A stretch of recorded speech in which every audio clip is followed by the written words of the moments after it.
Assalamualaikum warahmatullahi wabarakatuh. Selamat sore pemirsa. Senang sekali saya Ida Almadani kembali hadir menemani Anda dalam program Dialog Aceh Bicara.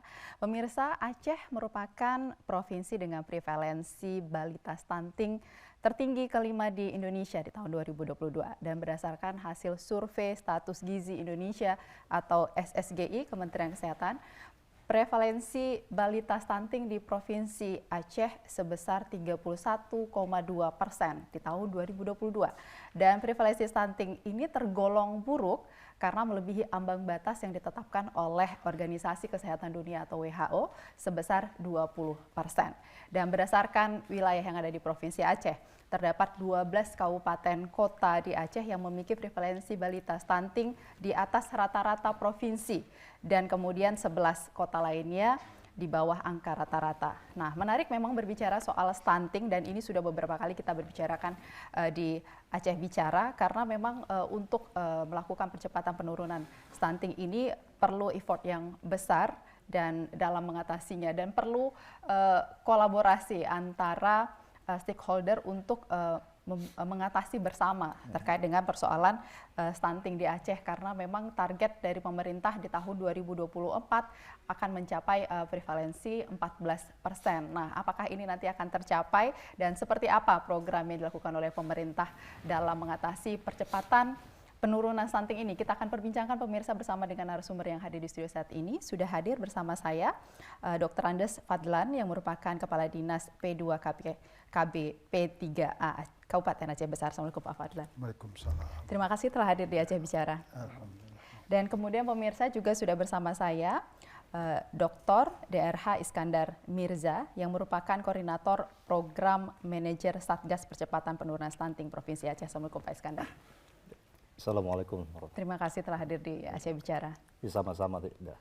Dan juga pemirsa sudah bersama saya Dr. Aslinar, spesialis anak biomed yang merupakan tim pakar Ikatan Dokter Anak Indonesia atau IDAI Provinsi Aceh. Assalamualaikum dokter.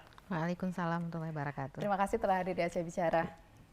Dan seperti biasa pemirsa, perlu kami informasikan bahwa dialog ini terselenggara atas kerjasama TVRI Stasiun Aceh bersama Dinas Pengendalian Penduduk, Keluarga Berencana, Pemberdayaan Perempuan, dan Perlindungan Anak. Dan kalau kita bicara soal stunting ini memang sudah sering kita dengar masalah stunting, tapi tentunya karena tingkat stunting yang Aceh itu tinggi dan kita berada pada peringkat 5, artinya perlu terus-menerus kita lakukan edukasi yang intens pada masyarakat juga terkait dengan stunting ini. Tapi saya sebelum kita bahas program-program kita untuk percepatan penurunan stunting ini, saya ke dokter terlebih dahulu ya. Edukasi awal gitu ya terkait dengan stunting meskipun sudah sering dengar ini dok. Apa sih hal yang paling penting diketahui oleh masyarakat terkait dengan stunting ini supaya ini membantu proses penurunan, percepatan penurunan stunting di Aceh? Oke, baik, terima kasih semua pemirsa di rumah. Nah, stunting itu adalah suatu kondisi kekurangan gizi yang kronik yang sangat lama ya. Dalam bentuknya fisiknya kita lihat anaknya lebih pendek dibandingkan anak yang seusia tersebut. Nah, kenapa kita khawatir tentang stunting ini? Karena memang akibat yang disebabkan oleh stunting itu, di mana nanti anak akan mudah terjadi infeksi, anak tumbuh kembangnya tidak baik, dan nanti produktivitas ke depan yang tidak bagus seperti itu. Nah, apa yang perlu diketahui? Yang perlu diketahui adalah sebenarnya hal yang sangat penting itu adalah mencegah. Bagaimana sih mencegah stunting itu?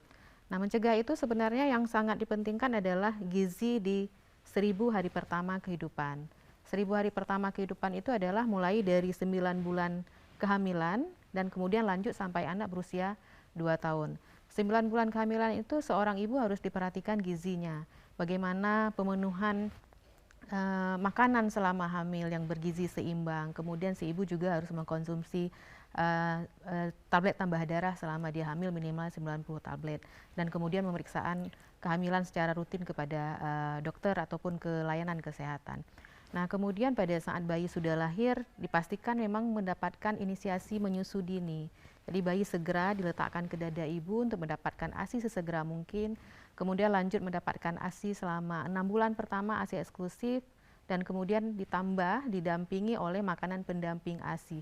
Nah, kebanyakan makanan pendamping ASI itu kadang yang mulai tidak didapatkan secara adekuat, yang dalam arti bahwa makanan yang terkandung dalam MPASI itu tidak bergizi seimbang, di mana kadang-kadang orang tua cenderung memberikan menu tunggal, misalkan hanya memberikan buah saja, seperti pisang saja atau nasi saja. Padahal yang kita butuhkan adalah anak dengan gizi seimbang, di mana semua mengandung zat gizi yang dibutuhkan oleh tubuh. Nah, edukasi-edukasi seperti ini yang harus terus kita dengungkan supaya yang namanya stunting itu bisa dicegah gitu. Jangan sampai sudah terjadi. Kalau seandainya sudah terjadi, maka usaha kita harus lebih keras lagi. Dokter, ini kan informasi seperti ini banyak didapatkan sebenarnya begitu, dan mudah sekarang untuk mendapatkan informasi terkait dengan bagaimana sih stunting ini, apa dia, kemudian bagaimana mencegahnya begitu. Tapi kalau dokter melihat dengan kasus yang ada di Aceh, kita peringkat kelima Indonesia, artinya ini kan tinggi sekali begitu. Apa sih sebenarnya yang dokter lihat di masyarakat kita sehingga kasus ini masih menjadi hal yang sangat kita harus concern mengatasi soal ini gitu. Oke. Nah, kita balik dulu ke penyebab stunting itu. Secara penyebab secara umum itu stunting itu ada dua. Yang pertama adalah asupan gizi yang tidak adekuat. Ya, mulai tadi itu sejak kehamilan, kemudian lanjut begitu lahir sampai usia 2 tahun. Di mana di situ yang berpengaruh juga kondisi ekonomi dari masyarakat, kemudian pengangguran segala macam.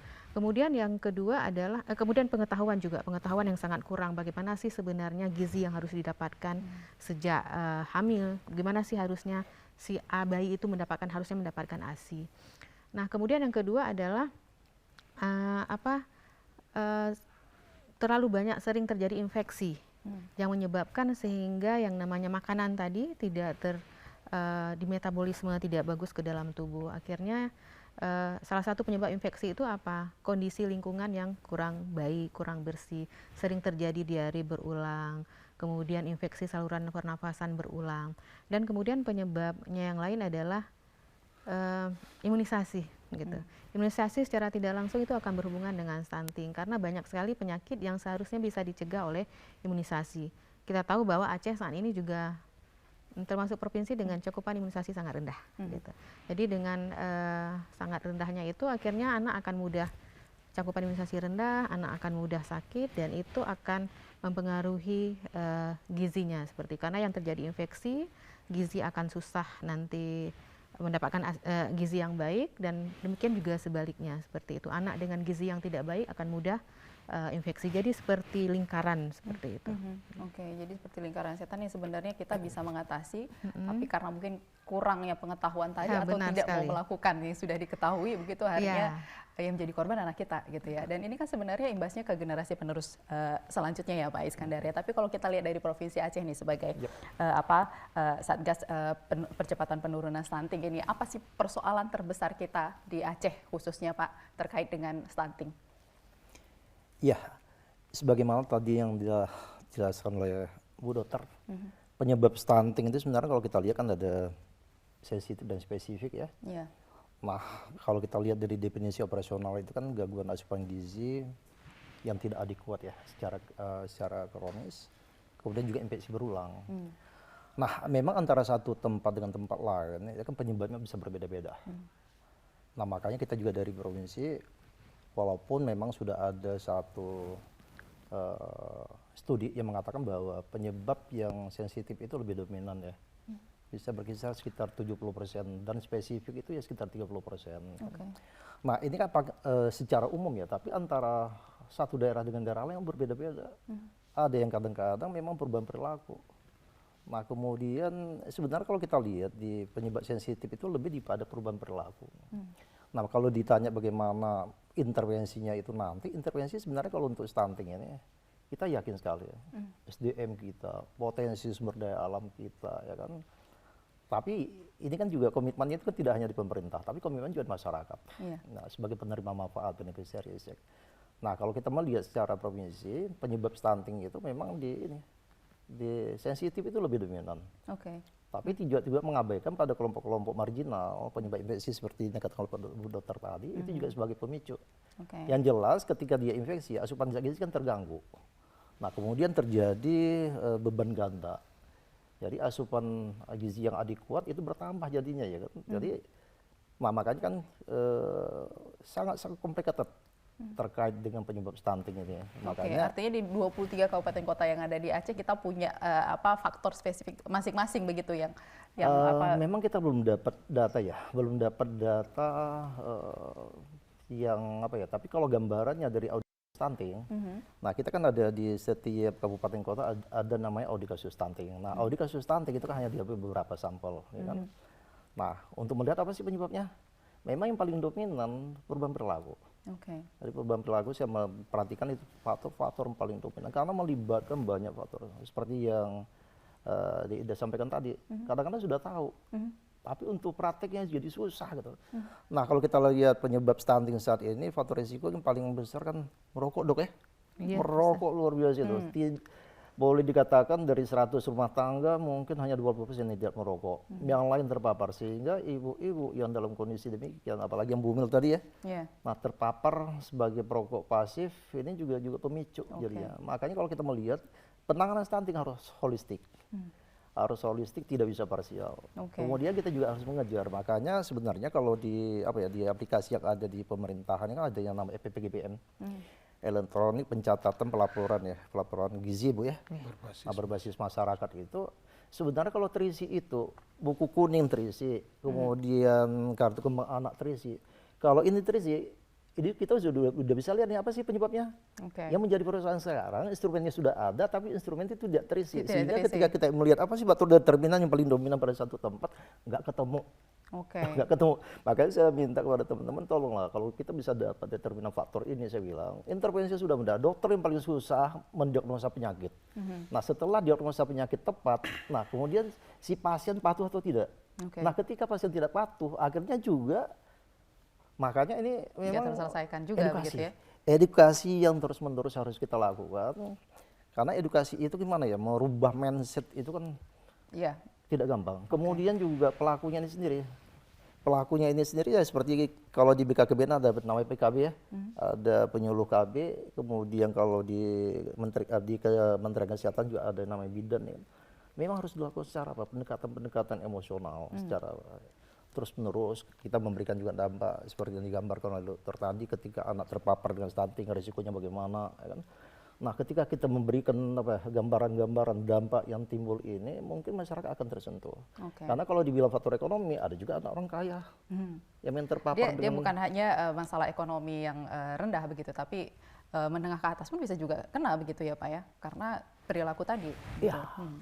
Tapi kalau kita melihat dari apa yang dilakukan oleh pemerintah dan juga kontribusi masyarakat begitu, apa sih sebenarnya yang paling sulit Pak ya, sehingga ini kayaknya masih terus menjadi masalah? Karena kalau kita lihat kan dari tahun ke tahun tuh penurunannya itu sedikit sekali begitu ya. Hanya 2 digit. Ya, apa yang bisa dilakukan oleh pemerintah gitu ya untuk bisa mengintervensi masyarakat untuk tadi buku kuningnya harus terisi, mereka harus punya perilaku yang diubah perilaku yang tidak baik ke arah yang baik begitu, sehingga tadi generasi yang dilahirkan tadi benar-benar sehat begitu.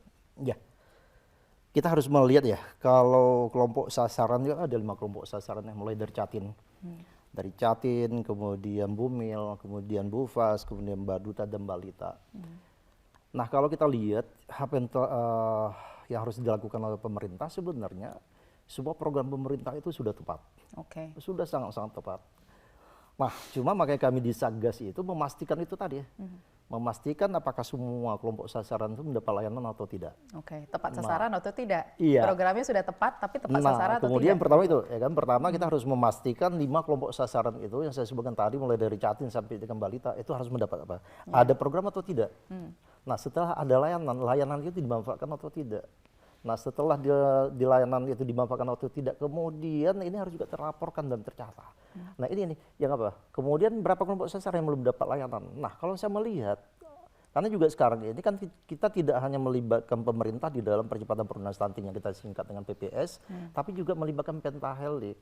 Nah Pentahelik ini kan saya melihat kalau masalah sumber dana atau saya nggak pernah ragu gitu loh. Nah cuma masalah sekarang ini memberikan edukasi kepada masyarakat ini, ya kan? Kalau untuk mendapatkan asupan gizi, saya nggak khawatir. Tidak pernah khawatir kita. Negara kita, apalagi Aceh sebagai lumbung pangan ya. Kemudian ikan saya pikir juga kalau Kok bisa banyak stuntingnya malah tinggi gitu ya Pak ya? Ini jadi tanda tanya besar. Lihat kan perubahan perilaku ya, di perubahan perilaku gitu loh. Nah perubahan perilakunya seperti yang dokter sampaikan tadi. Bagaimana si ibu pada masa gestasi, pada masa hamil, ya kan? Kemudian bagaimana peran ayah, yang seperti dikatakan dokter tadi, IDL kita masih lengkap, imunisasi dasar lengkap kita masih rendah. Karena apa? Masih berkembang isu-isu yang memang kadang-kadang tidak rasional. Yang dikatakanlah materinya kurang bagus, yang dikatakanlah demam, macam-macam gitu ya kan? Betul. Nah itu kan masuk perubahan perilaku. Makanya saya melihat di sini keterlibatan lintas sektor. Karena penyebab stunting multifaktor harus melibatkan multisektor. Makanya saya melihat ini harus berjalan secara simultan. Nah, tapi yang paling penting itu tadi, semua instrumen yang sudah disediakan oleh pemerintah itu harus terisi. Harus terisi. Kalau gitu ini ya. tidak terisi, kita bagaimana melakukan intervensi? Dokter yang paling susah itu mendiagnosa. Ketika diagnosa sudah tepat, obatnya udah gampang dok ya. Jadi saya melihat hanya itu saja ya. Artinya memang harus dilakukan secara apa? Sustainable. Sustainable gitu ya, berkelanjutan. Dan ini harapannya masyarakat berkontribusi untuk melakukan kesadaran begitu ya Pak ya, bahwa ini penting komitmen. Iya, komitmen tidak hanya di pemerintah. Tapi di komitmen juga ada juga. harus ada di masyarakat juga sebagai beneficiaries. Oke. Ini sama juga kalau kita coba kaitkan dengan bagaimana mekanisme kerja obat. Obat ini tidak akan bekerja kalau tidak ada reseptor.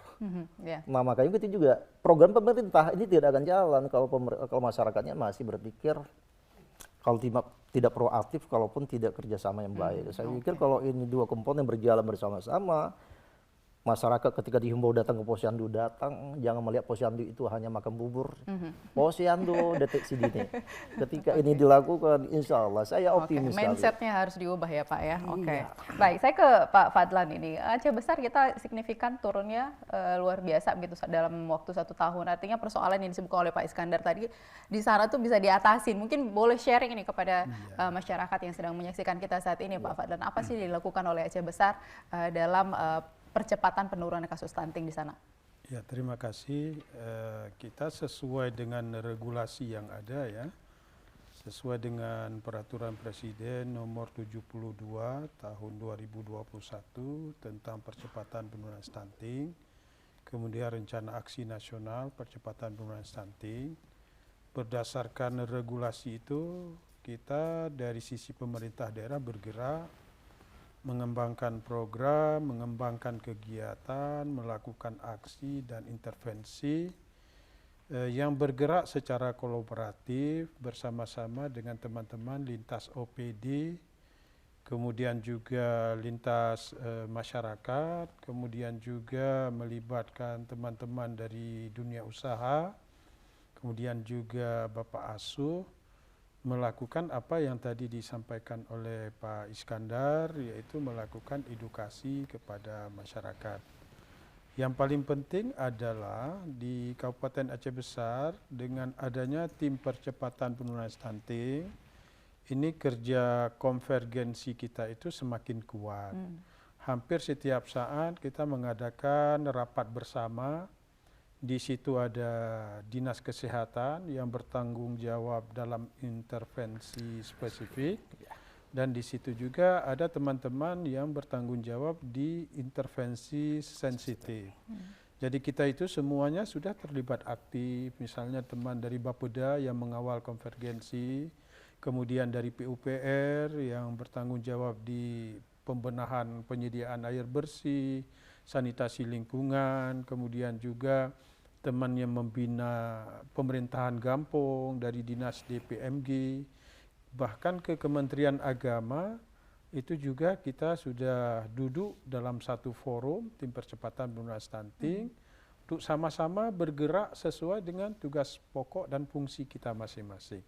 Karena semuanya itu harus bergerak, karena nanti semua kita punya bidang tugas masing-masing. Itu di level kabupaten, dan hal yang sama juga sampai ke kecamatan. Di kecamatan itu ada Pak Camat, kemudian ada Kapus, Bapak Ibu Kapus, kemudian juga ada Pak Kakua, kemudian juga ada teman-teman kita dari penyuluh KB. Ini sudah bersinergi, sudah berintegrasi, sudah melakukan konvergensi, sehingga memiliki kesamaan berpikir, kesamaan program, kesamaan bergerak. Dan hal yang sama juga berlangsung di desa, di kampung. Di kampung juga ada namanya tim pendamping keluarga. Tim pendamping keluarga ini terdiri dari 3 unsur, ada dari kader KB, ada dari ibu bidan desa, dan juga ada ibu ketua PKK di kampung atau kader PKK di kampung. Ini juga bersinergi melakukan pendampingan terhadap calon pengantin. Nah, jadi hari ini kita sudah melakukan pendampingan calon pengantin. Kemudian nanti data-datanya kita input ke dalam aplikasi. Aplikasi namanya aplikasi LCMIL, Elektronik Siap Nikah Siap Hamil. Sehingga nanti berdasarkan aplikasi itu, pasangan catin ini akan kelihatan nanti rekomendasinya seperti apa. Barangkali si calon ibu itu bisa menikah, tetapi karena beberapa hal daripada faktor tubuhnya itu yang belum kondisi baik, mungkin belum bisa hamil pada saat itu. Misalnya dalam keadaan anemi ataupun HB-nya ataupun ada penyakit dan sebagainya. Jadi itu sudah kita edukasikan kepada masyarakat kita. Cuman ini dalam proses bergerak sedikit demi sedikit, tahap demi tahap, dan alhamdulillah dampaknya itulah kepada hasil survei di tahun 2022 yang lalu kita turun dari 32,4% menjadi 27,0%, sebesar 5,4%. Kemudian ada satu lagi sistem pendataan kita yang real time, yaitu EPP-GBM tadi. Kalau EPP-GBM kita itu angkanya itu hari ini sudah mencapai sekitar 12%. Namun itu kita belum berhenti karena ada beberapa hal yang harus kita tingkatkan lagi, misalnya cakupan ke posyandu. Misalnya kita punya balita sekitar 34.000, itu baru sekitar 87% cakupan kita. Dengan cakupan 86% itu kita bisa mencapai sekitar 12%. Nah, jadi nanti ini akan terus bergerak kita, memperkuat konvergensi di setiap level kita. Mudah-mudahan nanti angka stunting kita itu akan semakin hari semakin menurun. Ini artinya Kabupaten Aceh Besar ini bisa menjadi model untuk kabupaten kota lain ya, begitu ya, di mana semua sektor ya ikut terlibat, kemudian punya komitmen bersama untuk bisa menyelesaikan mulai dari level kabupaten, kecamatan sampai kampung tadi ikut bekerja sama semuanya begitu Pak ya. Tapi tentunya akan ada tantangan begitu pada saat melakukan proses itu. Nah, apa tantangan terbesar yang dihadapi oleh Aceh Besar saat itu Pak? Yang pertama barangkali yang sudah disampaikan oleh Pak Is tadi, mungkin dari sisi mindset ya, perilaku, dan kita itu semakin hari kita melakukan pencerahan terus. Jadi teman-teman kita yang berada di lini lapangan, misalnya penyuluh KB, ya, kader KB, itu menyampaikan edukasi-edukasi kepada masyarakat, kepada rumah tangga, terhadap apa itu stunting dan apa itu resiko-resiko yang menyebabkan terjadinya atau lahir anak dalam kondisi stunting. Kemudian bagaimana kita bisa mencegah atau menghindari jangan sampai terjadinya atau lahirnya anak yang stunting. Mencegahnya itu harus kita awali mungkin dari kondisi, dari masa atau fase yang sangat dini, yaitu di masa remaja. Makanya di TPPS kita itu nanti ada indikator, salah satunya adalah cakupan minum tablet tambah darah kepada remaja putri. Ya, jadi itu nanti masuk ke wilayah intervensi spesifik yang dilakukan oleh teman-teman kita dari Dinas Kesehatan. Di awal-awal kita mendapatkan tantangan, ya, malah beberapa pihak itu komplain, siapa bilang anak saya stunting, kenapa kampung saya kok tinggi kali angka prevalensi stunting. Tapi alhamdulillah ini sudah terjadi perubahan paradigma. Ya, beberapa Pak Kecik ketika bercerita dengan kita, beliau itu sudah hafal. Kampung saya ada anak stunting 12 orang. Ya, kami sudah lakukan ini misalnya. Dan alhamdulillah kita juga komitmen dari pimpinan daerah sangat tinggi, Pak PJ Bupati dan juga Ibu PJ Ketua Tim Penggerak PKK bersama dengan jajaran PKK bergerak ke seluruh pelosok Aceh Besar juga untuk mendukung supaya program ini berhasil di seluruh wilayah Aceh Besar. Oke, dan ini terus berlanjut ya terus Pak ya, sampai sekarang. Ya. Baik, saya kembali ke dokter ini. Ini tadi persoalannya adalah perilaku dan kemudian mindset, paradigma terkait dengan stunting ini. Dan kelompok sasarannya sebenarnya mulai dari remaja putri yang disebutkan oleh Pak Iskandar tadi, calon pengantin, ibu hamil, kemudian keluarga yang berisiko begitu ya. Tentunya perlu mungkin penajaman begitu kepada masyarakat terkait dengan edukasi stunting ini, bahwa stunting ini berkaitan erat dengan kecerdasan kan ya dokter ya. Apa sih sebenarnya kaitannya, itu mungkin bisa dijelaskan kepada masyarakat supaya stunting ini kenapa harus dibereskan ya, karena kita butuh generasi yang cerdas gitu kan ya dok. Silakan dok. Oke, baik, benar sekali Bu Ida bahwa memang kenapa kita khawatir, karena kita mikirnya generasi ke depan gitu, generasi jangan sampai menghasilkan generasi-generasi yang apa istilahnya bodoh gitu ya. Kalau kita ingin generasi-generasi yang cerdas. Nah, apa sih hubungannya gizi dengan kecerdasan? Nah, tadi pada saat awal kita sudah sampaikan bahwa pencegahannya itu ada sejak dari kehamilan. Malah sekarang sudah ini Pak ya mundur ya, dari remaja harus dipersiapkan. Remaja dipersiapkan, diberikan zat besi selama 1 tahun pemberiannya untuk remaja putri tersebut. Kemudian sehingga dia tercegah jangan sampai remaja dengan anemia. Kita tahu bahwa remaja sekarang banyak makannya fast food gitu ya, kurang makan yang mengandung zat besi. Nah, jadi nanti jangan sampai nanti timbul remaja-remaja yang anemia. Remaja anemia akan menghasilkan dewasa yang anemia. Kemudian akan menikah segala macam, nanti akan jadi ibu hamil anemia. Itu yang kita khawatirkan. Nah, hubungan gizinya sejak hamil itu, kenapa gizi ibu hamil itu harus dipenuhi? Karena memang pembentukan organ tubuh janin itu kan sejak dalam kehamilan. Jadi yang namanya otak itu sudah terbentuk sekitar 25% pada saat kehamilan. Jadi ibu memang harus benar-benar diperbaiki makannya selama kehamilan, gizinya diperhatikan, kesehatannya diperhatikan. Nah, begitu lahir sampai usia 2 tahun, pembentukan otak itu akan mencapai 80% gitu. Nah, kenapa tujuannya 1000 HPK itu? Karena itu otak itu akan terbentuk 80%. Sisanya itu baru nanti menjelang 5 tahun itu jadi tambah 15%, sekitar 95%. Nah, kalau anak kita anak kita pinter, ya perbaikinya di awal. Sejak dari kehamilan ada 25% otaknya sudah terbentuk, kemudian sampai 2 tahun terbentuk 80% gitu. Oke, ini yang harus diperhatikan. Tapi bisa nggak sih sebenarnya dok, itu diketahui pada saat kehamilan begitu, ini udah diketahui bahwa ini anak ini punya potensi stunting begitu, dan kemudian bisa diatasi pada saat masa kehamilan? Pada saat kehamilan maka kita harapkan sekarang ANC, antenatal care atau pemeriksaan kehamilan itu sekarang diharapkan minimal 6 kali. Gitu. Kalau dulu masih 4 kali, sekarang udah diharapkan 6 kali. Kenapa? Dengan rutinnya pemeriksaan kehamilan akan diketahui ada nggak komplikasi-komplikasi dalam kehamilan. Apakah berat badan janin itu tumbuhnya sesuai yang seperti diharapkan tiap bulannya. Dari situ nanti akan bisa diintervensi. Ibu hamil juga 3 bulan pertama akan diberikan misalkan asam folat, kemudian makanan-makanan yang memang untuk pertumbuhan janinnya. Demikian juga yang tadi zat besi 90 tablet minimal selama hamil harus dikonsumsi. Nah, ini mungkin yang harus istilahnya ya, kalau dulu kita ada, kalau untuk TBC dulu pengawas minum obat TBC Pak. Iya.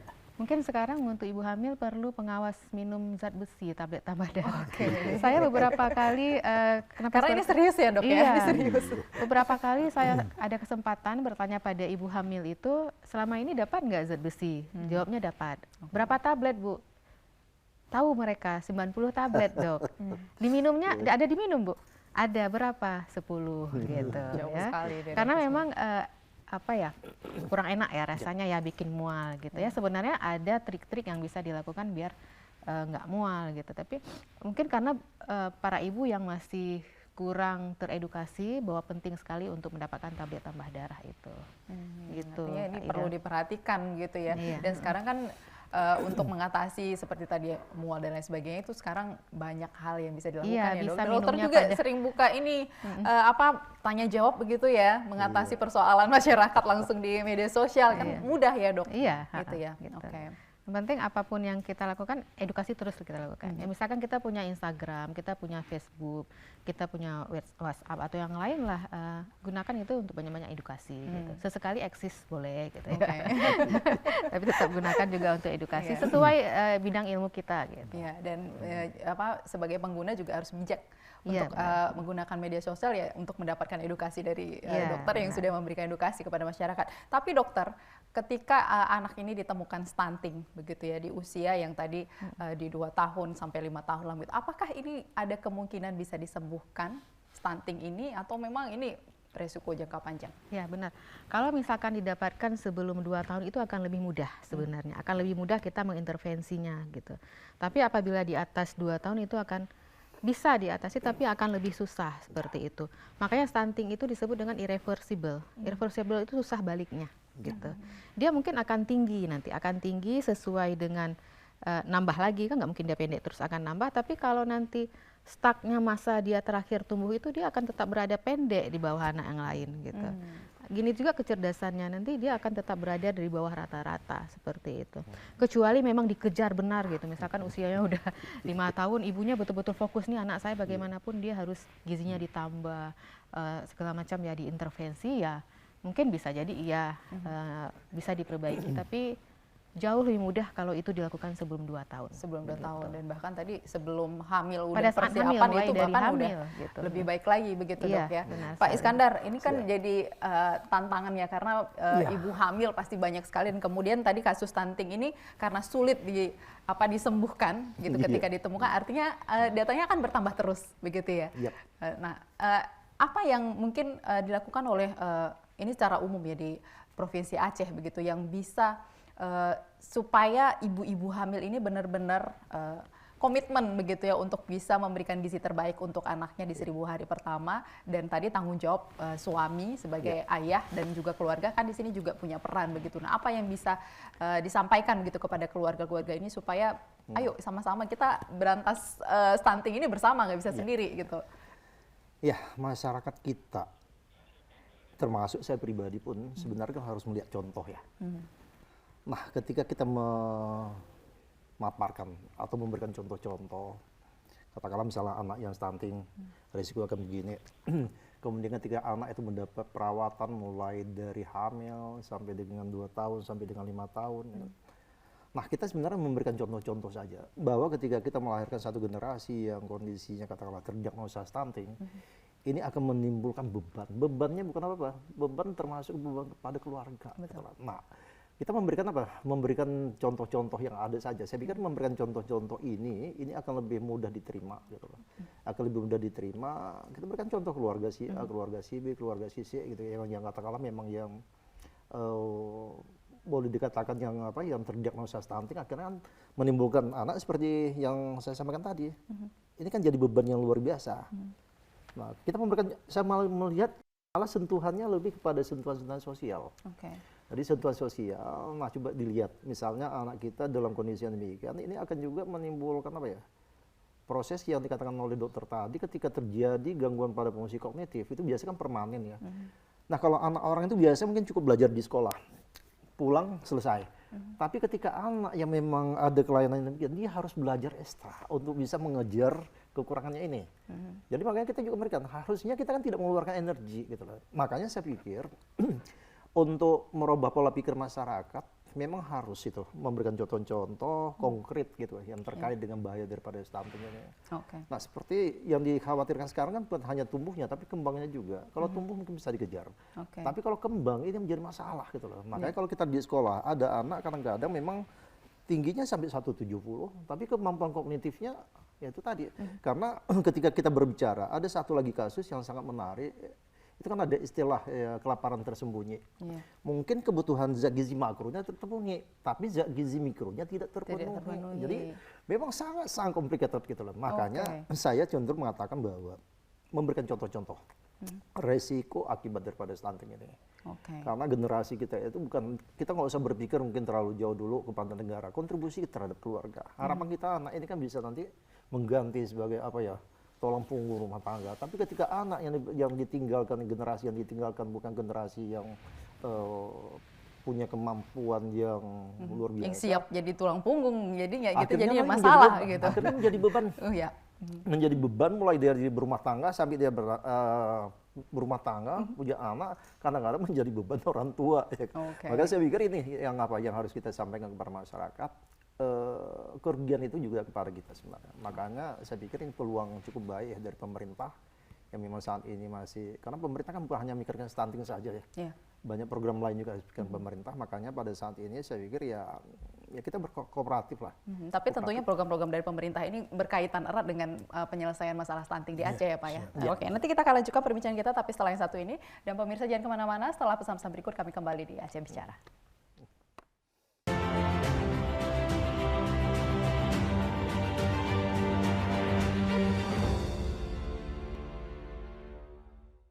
Ayo, budayakan tertib lalu lintas. Sebelum berkendara, lengkapi surat-surat kendaraan Anda seperti SIM dan STNK. Pastikan kendaraan Anda dalam kondisi prima. Untuk kendaraan roda 2, gunakan atribut berkendara, seperti menggunakan helm dengan baik hingga terdengar bunyi klik, menggunakan sarung tangan, dan untuk perjalanan yang lebih jauh, gunakan jaket pengaman. Untuk pengendara roda 4, gunakan sabuk pengaman dan hindari berkendara dalam keadaan lelah. Patuhi rambu-rambu lalu lintas, seperti marka jalan dan lampu lalu lintas. Demi keselamatan Anda dan pengguna jalan lainnya, hindari menggunakan alat komunikasi ketika mengemudi. Patuhi batas kecepatan maksimum demi keselamatan kita bersama. Ingat, utamakan keselamatan, karena keluarga tercinta menanti di rumah.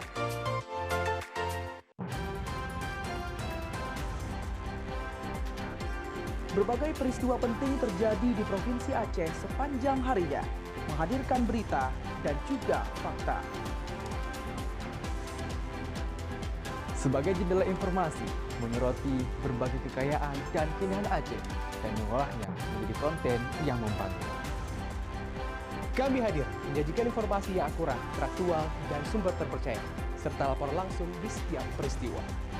Saksikan Aceh hari ini, setiap hari pukul 17 waktu Indonesia Barat, hanya di TVRI Aceh, media pemersatu bangsa.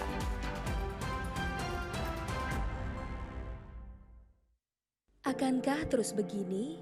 Tidak ada lagi ruang berinteraksi, mengabaikan lingkungan sosial, kita lupa. Kita butuh teman untuk berbagi dalam segala suasana. Ayo, mari bercerita. Terkadang kita lupa. Teknologi dapat menjauhkan yang dekat. Begini seharusnya. Bijaklah menggunakan sosial media. Iklan layanan masyarakat ini dipersembahkan oleh TVRI Aceh, media pemersatu bangsa.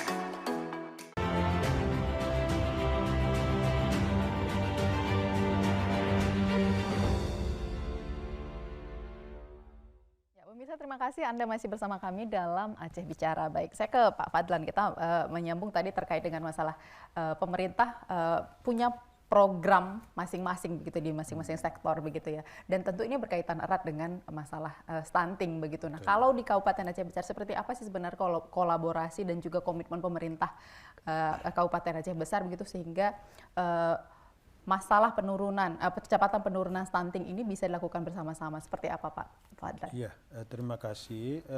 Kita sebetulnya ini dipantau langsung oleh pusat ya, oleh Kemendagri. Itu ada namanya aplikasi Master Unseat ya. Melalui Master Unseat ini semua indikator dari sektor-sektor, misalnya PUPR, kemudian juga DPMG, kemudian juga sosial, kemudian juga kesehatan. Yang paling banyak indikator itu adalah kesehatan ya. Itu semuanya nanti harus kita laporkan melalui aplikasi itu kepada Dirjen Bangda Kemendagri. Nah, jadi semua kita itu sudah punya tugas, sudah punya program kegiatan, tinggal merealisasikannya saja. Dan capaiannya berapa yang kita capai, termasuk yang Bu Dokter sampaikan tadi, misalnya pemberian tablet, apakah tambah darah, apakah FI, cakupannya seperti apa.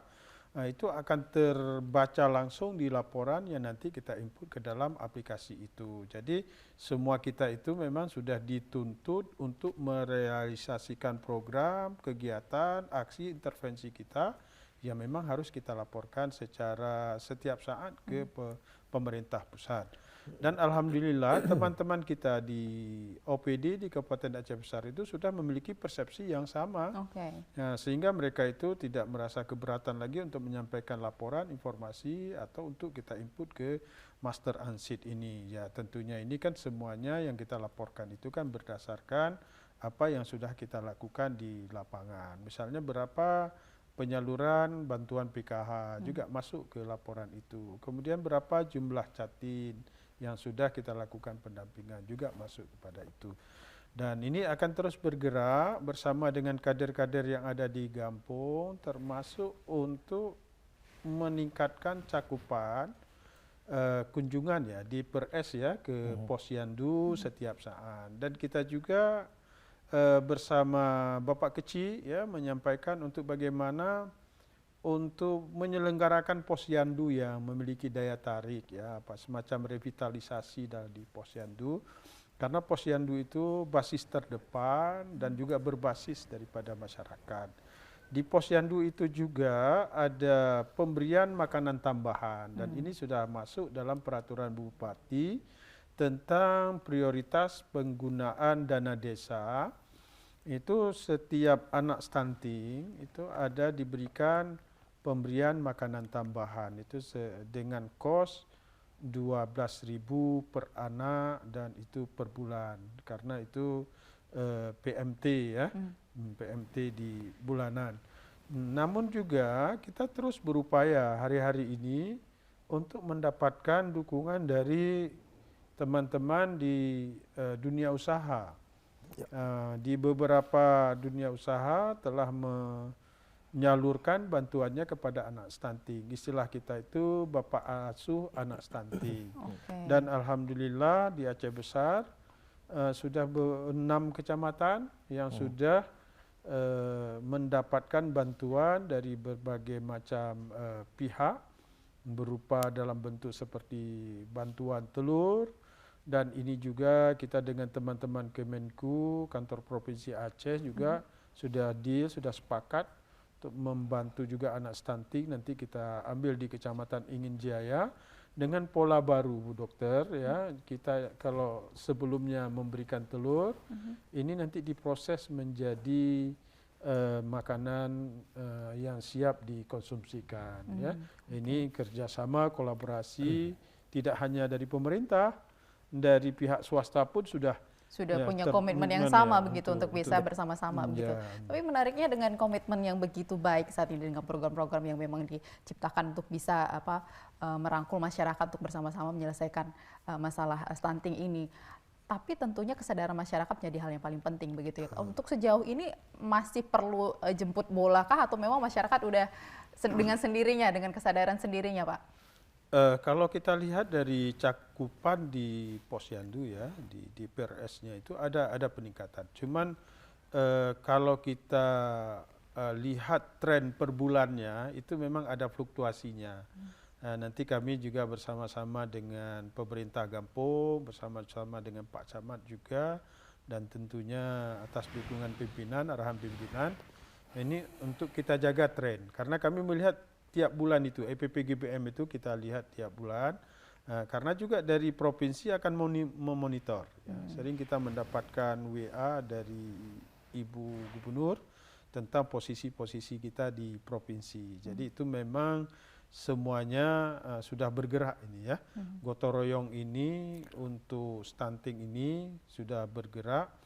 Mudah-mudahan nanti akan memberikan dampak yang baik bagi anak-anak kita, karena ini kan stunting ini kalau tidak tertangani dengan baik, tidak terperbaiki dengan baik, ini akan berpeluang nanti kalau dia itu yang perempuan melahirkan anak-anak yang juga stunting nanti. Ya, kalau berdasarkan mungkin sekitar 11% itu bisa menurun. Jadi mata rantai ini harus kita potong, jangan sampai nanti kebalik lagi gitu ya. Dan ini memang edukasinya ya harus kita mulai sedini mungkin ya. Jadi di Kementerian Agama itu ada namanya SIMKAH, Sistem Informasi Pernikahan ya. Nah, di kami ada LCMIL, ada Catin. Nah, ini kami juga berkolaborasi dengan Kementerian Agama bagaimana nanti setiap pasangan yang akan menikah itu mendapatkan pendampingan dari kami, dari TPK tadi yang di kampung. Ibu bidan nanti menyampaikan tentang kondisi tubuh, indeks massa tubuhnya. Kemudian kalau memang perlu dirujuk ke puskesmas dulu untuk mendapatkan pemeriksaan yang lebih komprehensif. Kemudian kalau memang nanti perlu perbaikan ya, mendapatkan pengobatan dan sebagainya. Ya, jadi itu sehingga mereka itu akan lebih siap dan mereka itu akan punya pemahaman supaya nanti bisa memiliki anak yang tentunya terbebas daripada stunting ini. Oke, Pak Is, untuk 12 kabupaten kota lainnya yang di atas rata-rata prevalensi Indonesia begitu ya, Aceh maksud saya 31,2%, begitu. Ini kan yang paling bermasalah begitu. Dari Satgas sendiri apa yang bisa dilakukan untuk bisa, kan program-program ini sudah benar-benar tepat tadi begitu ya untuk menyasar kelompok sasaran tadi begitu. Kemudian bagaimana melakukan pengawasan, memastikan bahwa program ini bisa didapatkan untuk 5 kelompok dari sasaran untuk percepatan penurunan stunting ini? Iya, di dalam Stranas termasuk salah satu strategi nasional itu kampanye dan perubahan perilaku. Saya pikir peran televisi termasuk TVRI ya, ini sangat-sangat diharapkan sebenarnya. Karena ini kan harus terus-menerus disampaikan sehingga di dalam mindset dia itu stunting ini kan harus dilakukan terus-menerus. Makanya saya pikir salah satu strategi itu kan yang di dalam strategi nasional kampanye dan perubahan perilaku itu pilar yang paling penting gitu. Nah, jadi Satgas ini sebenarnya kalau direkrut, karena kalau kita lihat 5 persoalan utama di level nasional itu kan selalu dikatakan masih lemah koordinasi. Ya. Nah sebenarnya koordinasi itu kalau saya melihat tidak lemah, cuma belum terconnecting. Ini kan udah semua udah jalan ya nih, dinas kesehatan udah jalan.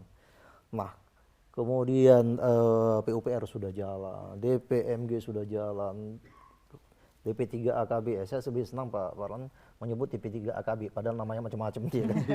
Nah sebenarnya sudah jalan ini, yang belum terbangun connecting. Ya, connectingnya belum terbangun ini. Karena kalau ilmu neuroscience itu kita kan sinap. Nah, sinapsis ini yang belum terbangun. Jadi komunikasi antara satu dinas dan dinas lain ini kan belum terbangun secara baik. Nah, bagaimana membangun? Kita ada TPPS, tim percepatan penurunan stunting ini. Ini yang kita harapkan nanti TPPS itu kan media untuk berkomunikasi. Nah, kalau saya minta bulan Januari sebenarnya, saya minta kepada Pak Bupati, Pak PJ Bupati atau Pak Wali Kota yang sudah saya ketemu, saya minta tolong pastikan semua OPD yang terlibat dalam percepatan penurunan stunting ini memaparkan semua program pada Januari. Februari nanti melaporkan apa capaian, apa kendalanya, dan bagaimana solusinya. Itu dibicarakan di mana? Di masing-masing bidang. Karena ada bidang perubahan perilaku, ada bidang intervensi sensitif spesifik, ada bidang data ya, satu lagi ada bidang data, kemudian ada bidang koordinasi. Nah, ini memaparkan setiap bulannya capaiannya apa sih, kendalanya apa gitu. Nah, Satgas itu sebenarnya memastikan itu. Nah, ketika ini tidak berjalan, kami pastikan kepada Pak Sekda sebagai ketua TPPS-nya, ini harus dimonitor gitu loh. Nah, kami kan ada Satgas di 23 kabupaten kota, technical assistant. Technical assistant itu representatif daripada Satgas yang ada di provinsi. Nah, ini harus dikawal betul gitu. Nah, kemudian saya juga berharap kepada teman-teman OPD Satgas ini dia harus terlibat di semua kegiatan percepatan penurunan stunting di lintas sektor. Oke, kalau sejauh ini ini kan targetnya tadi untuk yang Januari begitu Pak ya. Tapi sebelumnya saat ini seperti apa keberadaan Satgas yang ada di kabupaten kota untuk bisa memastikan program-program ini berjalan dengan baik? Nah, sudah berjalan. Sebenarnya kan kalau fungsi peran Satgas di masing-masing kabupaten sudah berjalan, sudah berjalan dengan baik. Nah, untuk tahun ini kita kan lebih banyak koordinasi itu kan masih terbangun di kabupaten dan provinsi ya. Nah sebenarnya ke depan itu kita berharap TPPS kecamatan dan TPPS Gampung ini harus menjadi betul-betul menjadi skala prioritas. Nah, jadi saya memastikan untuk ke depan itu di beneficiaries-nya. Jadi beneficiaries ini kelompok masyarakat itu harus betul-betul memang itu dengan dikawal gitu jadinya. Kemudian di level provinsi dan kabupaten kota sebenarnya kan hanya ini kan satu lembaga yang dalam penganggaran program ya. Nah, yang penerima manfaatnya kan di level desa ini. Nah, ke depan strategi kita penguatan di TPPS kecamatan dan TPPS desa. Karena sebagian besar desa itu belum tahu bahwa kepala desa TPPKK itu sebagai ketua TPPS-nya. Nah, kita juga berharap nanti ke depan harus ada strategi. Aceh punya strategi, Aceh punya satu inovasi yang luar biasa. Aceh punya inovasi yang namanya Rumah Gizi Gampung. Ya, betul. Nah, Rumah Gizi Gampung ini kan ada 6 pilar itu dibangun Rumah Gizi Gampung itu, mulai dari pilar layanan gizi dan kesehatan, ada pilar komunikasi informasi edukasi, ada pilar ketahanan pangan, ada pilar pemberdayaan ekonomi, ada pilar data manajemen data. Jadi semua pilar itu termasuk yang KIE ini tadi. Nah, ini kan kalau kita tanya ke desa, Pak Gesi, ada nggak kegiatan percepatan penurunan stunting? Jawabannya paling-paling ada PMT. Padahal kan hamilnya bukan PMT. Gitu. Nah, jadi harapan kita nanti itu inovasi daerah loh. Inovasi daerah Aceh yang mungkin daerah lain belum ada inovasi. Aceh ketika Pergub 2019 nomor 14 langsung bersamaan dengan Rumah Gizi Gampung ini. Nah, Rumah Gizi Gampung ini oleh Bu Diah waktu itu langsung launching pada bulan Maret. Nah, ini udah berjalan loh. Artinya perlu sosialisasi kembali begitu ya kepada penguatan. Lebih kepada penguatan. Jadi artinya nanti semua program percepatan penurunan stunting payungnya adalah Rumah Gizi Gampung. Nah, misalnya di BKKBN ada DASAT, Dapur Sehat Atasi Stunting. Itu masuk di pilar 1. Kemudian dari Dinas Pangan ada yang namanya pemanfaatan lahan perkarangan. Itu juga masuk di ketahanan pangan. Jadi nanti yang paling penting sebenarnya kan menentukan determinan faktor di masing-masing desa. Saya berharap tahun 2024 ini harus ada role model. Role model saya minta kalau bisa satu kecamatan, satu desa menjadi role model, menjadi mother yang tempat desa-desa lain belajar nanti. Nah, di sini diintervensi bersama-sama. Kita mulai dulu faktor determinannya apa, kemudian kita tawarkan dinas sosial mau ambil peran apa, dinas KB mau ambil peran apa, dinas kesehatan mau ambil peran apa, ya kan? Kalau dinas kesehatan sudah pasti intervensi spesifik itu ya kan. Tapi dinas lain seperti PUPR.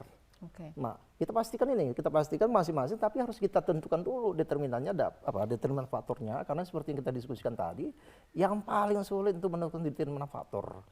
Ketika determinan faktor ada, kita tinggal bagi peran, bagi peran. Kemudian semuanya itu nanti terlaporkan kepada kepala desa. Makanya nanti manajemen data itu harus kuat di desa.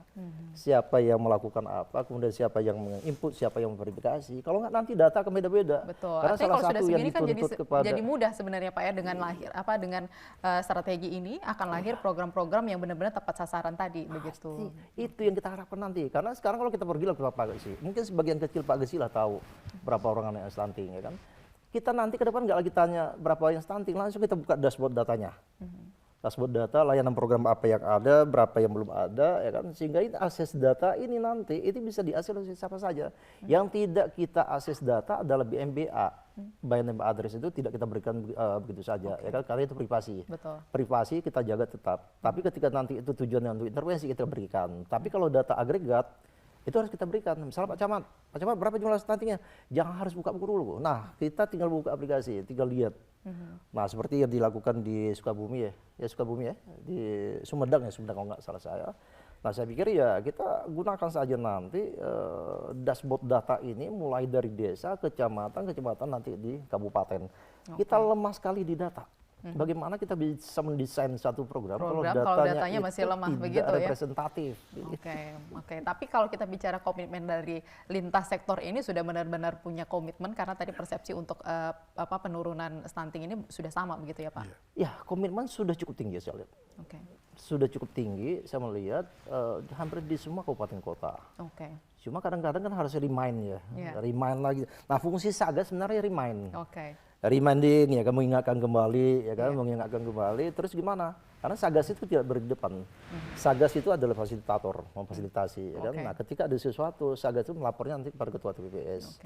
Nah, jadi Satgas itu bukan apa ya, bukan satu instrumen yang memerintah serentak, berarti tidak, tapi lebih memberikan nanti solusi-solusi. Katakanlah misalnya dinas A, katakanlah programnya apa, kita bisa tawarkan nanti, Pak, kalau bisa programnya adalah ini. Oke. Makanya teman-teman di Satgas itu saya juga minta apa ya, bekerja lebih daripada, makanya salah satu persyaratan untuk jadi Satgas harus bisa menerima tekanan. Oke.